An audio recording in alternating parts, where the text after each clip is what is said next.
Bonjour à tous et bienvenue dans le deuxième épisode de Cell Talk.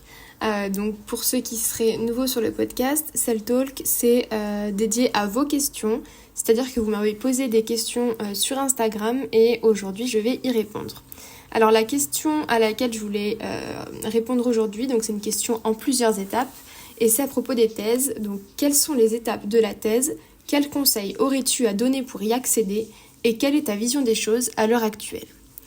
Alors, premièrement, on va parler des étapes de la thèse.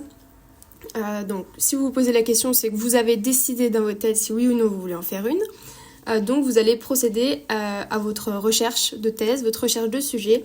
Et pour la recherche de sujet, il va y avoir différents sites. Le premier que je vais citer, c'est l'ABG, donc l'association Bernard Grégory, Indeed ou encore le portail des écoles doctorales. C'est-à-dire que chaque université est rattachée à une école doctorale. Par exemple, l'université de Rouen, elle va être rattachée à l'école doctorale, à une des écoles doctorales de Normandie. Et vous trouverez sur le portail des écoles doctorales les différents sujets de thèse qui existent. Ensuite, ça va être assez simple. Vous allez devoir suivre la procédure de candidature. Donc, soit vous allez candidater directement sur leur site, ou alors vous allez avoir un contact par email, donc à contacter. Et dans ce cas-là, il faudra que vous envoyiez votre candidature, donc généralement composée de votre CV, d'une lettre de motivation que vous allez évidemment personnaliser selon l'offre. Et il demande aussi généralement des lettres de recommandation, donc de la part de votre ancien directeur ou encadrant de stage de M2, d'anciens professeurs que vous avez pu avoir durant vos cours à l'université, etc. Ensuite, ce qui va se passer, c'est que, par exemple, vous allez être intéressant pour un sujet, eh bien, on va vous contacter et on va vous donner soit un rendez-vous téléphonique, un rendez-vous en visio ou même en présentiel. Ça va vous permettre de prendre contact, donc d'avoir un premier contact, je veux dire, avec l'encadrant de thèse, de poser toutes vos questions. Lui aussi va vous poser des questions sur ce que vous avez fait auparavant, vos propres motivations, etc. Alors, il faut savoir qu'il existe différents types de thèses. On va avoir les thèses académiques ou les thèses CIFRE. Je ne vais pas parler aujourd'hui des thèses CIFRE, donc, qui sont des thèses qui se passent avec une boîte privée, mais dans un labo public, parce que je ne m'y connais pas assez là-dessus. Donc je vais parler uniquement des thèses académiques. Donc pour faire une thèse, il faut avoir un financement. Ce n'est pas à vous de faire les recherches. Normalement, c'est à la personne qui dépose le sujet, donc au directeur de recherche, d'obtenir un financement. Ça peut être différents types de financements. Des financements ANR, par des associations ou des fondations, par exemple la Ligue contre le cancer ou l'ARC pour la santé, etc. Ou encore des bourses régionales ou internationales, par exemple. Moi, j'avais une bourse de la région Normandie. Donc lorsque vous postulez à un sujet, soit tout le financement est acquis auparavant, soit il va falloir passer par le concours de l'école doctorale pour acquérir le financement. Et généralement, ici, les directeurs de recherche qui reçoivent vos candidatures préfèrent prendre quelqu'un qui est classé top 3 de la promo lorsque la bourse n'est pas acquise et qu'elle est acquise sous réserve de réussite de l'école doctorale, parce que vous allez être en compétition avec d'autres candidats et d'autres sujets. Donc si jamais vous postulez à une offre de thèse où c'est écrit financement acquis, reposez quand même la question pour être certain que le financement est bien acquis. Dans ce cas-là, vous aurez moins de problèmes. Mais si le financement dépend de la réussite au concours de l'école doctorale, alors voilà comment ça va se passer. Donc, le concours, il se passe généralement de la même façon. Donc perso, j'en ai passé 2 et les 2 sont passés de la même façon. C'est-à-dire que j'étais dans un amphi en face d'une quinzaine de personnes et j'ai dû faire une présentation orale de 10 minutes. Donc présenter mon parcours universitaire, présenter mes stages et ensuite présenter le sujet de thèse. Et ensuite, il y avait 15 minutes de questions où le jury me posait des questions, donc 15 minutes de questions-réponses. Ensuite, il y a eu une délibération du jury et ensuite, vous avez le résultat. Donc, si vous êtes accepté ici, c'est bravo à vous. Et ensuite, vous vous lancez pour quelque chose qui va durer donc au minimum 3 ans. Donc comme je l'ai dit, la thèse généralement c'est 3 ans et vous allez avoir différentes étapes durant ces 3 ans. Vous aurez normalement 3 réunions de CSI, donc c'est un comité de suivi individuel. Vous allez avoir une réunion par an. C'est un comité qui va être constitué de plusieurs chercheurs, normalement qui ne sont pas de votre laboratoire, qui ne sont pas même de votre région, mais qui sont tout de même dans le domaine que vous étudiez. Par exemple, si vous êtes en biologie de la reproduction, il faut des chercheurs de la biologie de la reproduction. Si vous êtes sur les maladies cardiovasculaires, il faut quelqu'un qui s'y connaît en maladies cardiovasculaires, etc. Et ces réunions-là, Ces réunions-là permettent de faire un suivi donc du bon déroulement de la thèse, voir si tout se passe bien dans le projet de thèse, si l'étudiant se sent bien au laboratoire, etc. Ensuite, une autre étape durant la thèse, généralement, si vous voulez faire de l'enseignement plus tard, il est bon d'encadrer des stagiaires pendant la thèse. Vous allez également devoir réaliser des formations, présenter des posters en congrès, des présentations orales, et rédiger votre thèse évidemment, et commencer à réfléchir à votre avenir post-doctorat. Donc voilà pour ce qui vous attend pendant ces 3 ans. Donc premièrement, on va débuter la thèse, donc de 0 à 6 mois, c'est l'euphorie et la désillusion. Donc ce qui se passe pendant cette période, c'est que vous allez découvrir le labo, vous allez prendre en main les différents outils, les différentes méthodes, vous allez définir plus en détail votre sujet, avoir vos premières hypothèses de travail, et il y aura beaucoup de lectures d'articles pour comprendre l'état de l'art, et ensuite vous aurez vos premiers essais expérimentaux ou vos premières analyses. Donc là, ce qu'il faut s'attendre durant cette première période, c'est généralement, si vous êtes nouveau sur un sujet et que c'est pas la suite de votre M2, vous risquez d'être un peu perdu et de pas comprendre grand-chose au début, c'est normal. Vous allez avoir des doutes sur la faisabilité du projet, vous allez avoir peut-être des problèmes administratifs sur votre contrat, vos inscriptions, le financement, etc. Tout ça, c'est normal au début.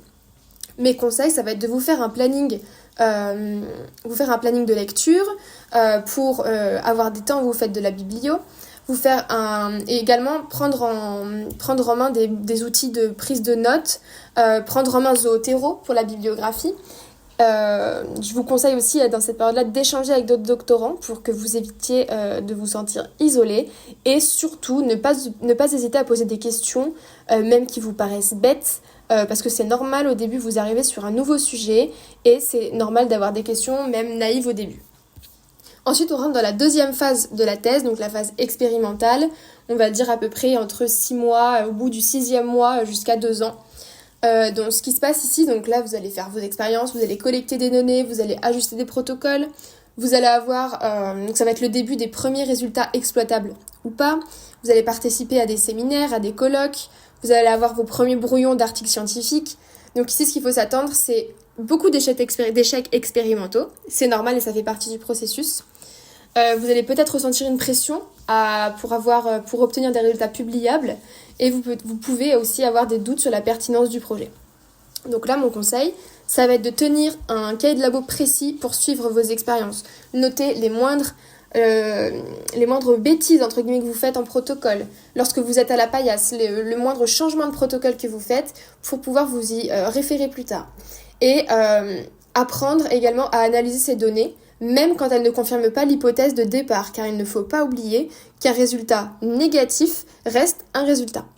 Et ce que je vous conseillerais aussi, c'est d'essayer d'anticiper les deadlines pour vos publications. Ensuite, la troisième étape, ça va être à partir d'1 an et demi à 2 ans et demi. Vous pouvez ressentir une remise en question du sujet ou de vos capacités ou de votre avenir. Vous allez peut-être avoir l'impression que tous les autres doctorants avancent sauf vous. Et la fatigue et le stress va s'accumuler. Ce dont vous devez vous attendre, c'est que vous allez peut-être avoir des pensées du type « mais pourquoi j'ai fait ça ? Pourquoi je me suis lancée dans une thèse ?» Et vous allez avoir tendance à la procrastination et à une perte de motivation. Mon seul conseil ici, c'est de vous rappeler que c'est une phase normale, que tout le monde y passe, que plus vous allez avancer dans votre thèse, plus vous allez apprendre au final, plus vous allez avoir l'impression de moins comprendre, de moins connaître de choses surtout. Donc encore une fois, rappelez-vous que c'est normal, que tous les doctorants passent par cette phase-là, et n'hésitez pas à prendre soin de vous et à discuter avec les autres doctorants, avec votre encadrant, pour essayer de relativiser. Et ensuite on arrive dans le sprint final, la rédaction et le bouclage de la thèse. Donc ici vous allez rédiger la thèse, finaliser des publications, et ça va être relecture, correction avec votre directeur de thèse jusqu'au dépôt du manuscrit. Ici, ce qu'il faut s'attendre, c'est une énorme charge de travail et peut-être beaucoup de manque de sommeil. Vous allez avoir des directeurs qui vont demander des corrections de dernière minute, vous allez avoir des doutes sur la qualité de votre propre travail. Donc un de mes conseils, c'est de commencer la rédaction bien avant la dernière année, ne serait-ce que l'introduction, avec un gros travail bibliographique que vous pouvez faire dès la première année, c'est possible, et ne pas attendre d'avoir tous les résultats pour écrire tout le manuscrit. Si vous avez des résultats que vous savez que vous allez exploiter dans votre thèse, commencez à rédiger soit le maths et méthode, soit la partie où vous expliquez les résultats, Et après, vous n'aurez qu'à le mettre au bon endroit dans votre thèse, mais au moins ce sera déjà ça de rédiger. Ensuite, ça va être la soutenance et le post-thèse. Donc ce qui va se passer, donc vous allez soutenir votre thèse devant un jury, donc c'est un exposé et des questions. Et ensuite, vous allez donc faire des démarches administratives post-thèse pour soit transitionner vers un post-doc, soit pour entrer dans l'industrie ou autre selon vos envies. Ici, évidemment, vous allez recevoir un stress intense avec la soutenance, c'est normal, et peut-être aussi un post-thesis blues, donc comme un sentiment de vide après avoir autant travaillé comme ça pendant 3 ans et s'acharner entre guillemets sur un sujet. Mes conseils ici, ça va être de préparer la soutenance comme si c'était un spectacle, avec plein de répétitions, que votre discours il soit clair, que votre discours ait un impact, et surtout ne négligez pas la suite, c'est-à-dire que n'hésitez pas à candidater à l'avance pour un post-doctorat, etc. Donc voilà pour la première partie de la question qui concernait quelles sont les étapes de la thèse. Et maintenant, on va demander donc les conseils pour accéder à une thèse. Donc avant la thèse, mes conseils, ça va être lorsque vous candidatez sur un sujet, vous demandez à la personne à qui vous envoyez votre candidature le projet de thèse. Le projet de thèse, c'est un document qui résume tout ce qui va être fait durant la thèse et ça vous permet de plus vous y plonger et de plus vous approprier le sujet. Deuxième conseil, ça va être de poser beaucoup de questions au rendez-vous téléphonique ou visio que vous allez avoir. Donc des questions scientifiques sur le projet, mais aussi des questions techniques. Est-ce qu'il y a des techniciens? Est-ce qu'il y a des ingénieurs d'études qui vont aider le thésard qui sera pris? Est-ce que vous aurez un encadrant de paillasse? Est-ce qu'il y a déjà un Master 2 sur le sujet qui a candidaté au même sujet de thèse que moi? Et des questions, donc comme je vous ai dit, scientifiques sur votre projet. N'hésitez pas à poser des questions parce que c'est comme ça que vous allez montrer votre motivation, que vous allez montrer que vous vous êtes renseigné, intéressé au projet. Un autre conseil aussi avant la thèse, ce serait de demander une visite du labo. Je trouve ça important, si vous pouvez, pour pouvoir voir l'environnement dans lequel vous allez évoluer, travailler pendant 3 ans. Un autre conseil, ce serait donc de se renseigner sur son futur encadrant, son futur directeur de thèse, en demandant des contacts des anciens étudiants.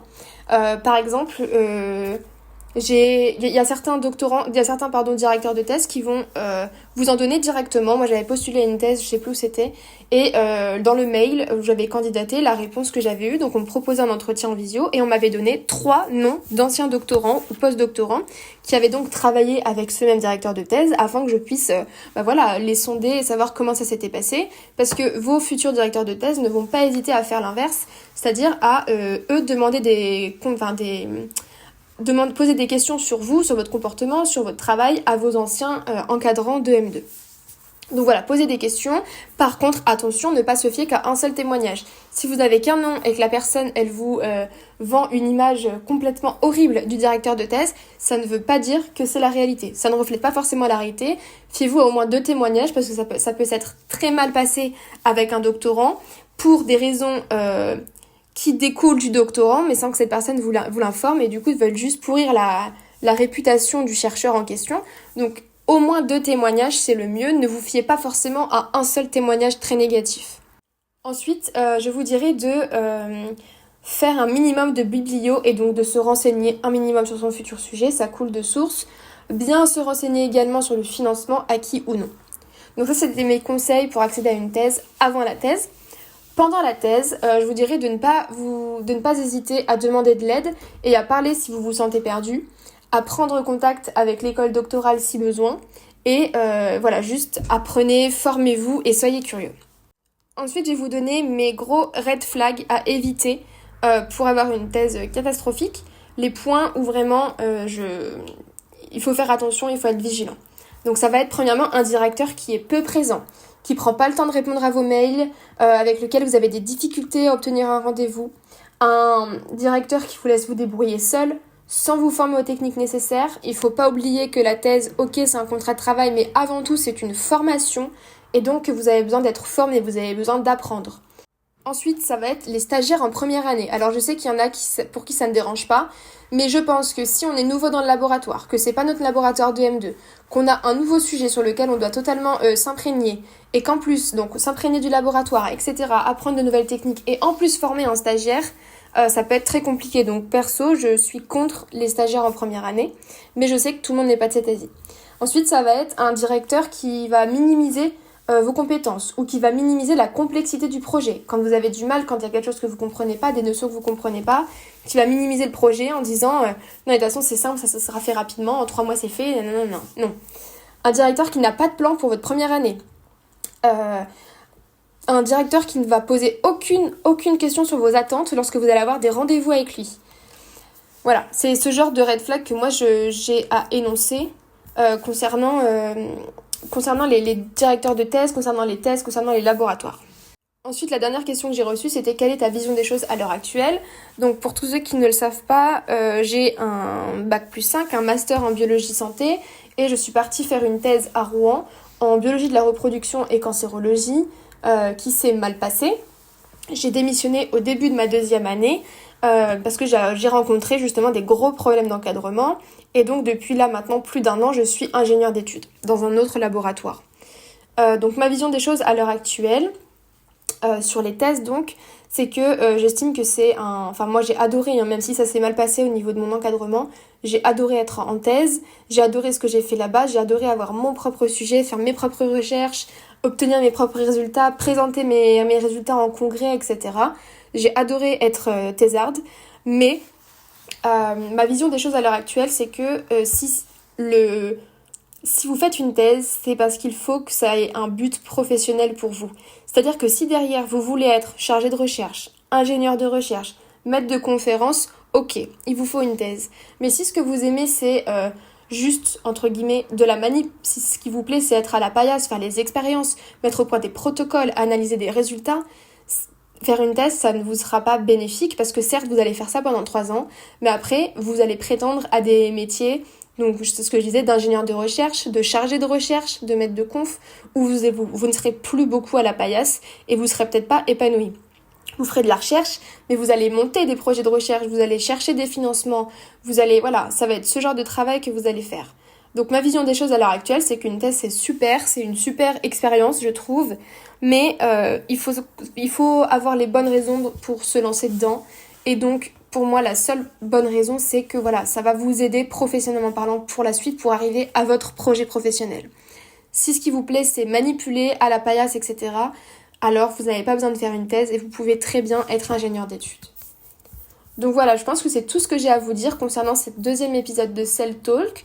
J'espère que ça vous plaira et si vous voulez participer à la prochaine édition, je vous laisse me rejoindre sur mon compte Instagram et je mettrai bientôt une story pour avoir les prochaines questions que vous voulez me poser pour que j'y réponde dans ce podcast.